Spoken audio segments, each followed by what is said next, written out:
Hello, my name's Angela Daymond and I'm going to talk you through today how you can make this little Kantha bird Christmas ornament. The pattern for this is going to be on the Justhands-on.tv website as a PDF for you to print off at home.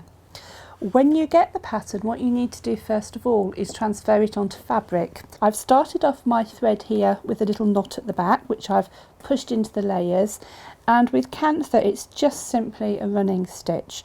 So what you're doing is you're moving your thread in and out, picking up several stitches at a time.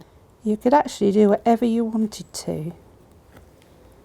Perhaps you want to make lots of these on Christmas cards for people.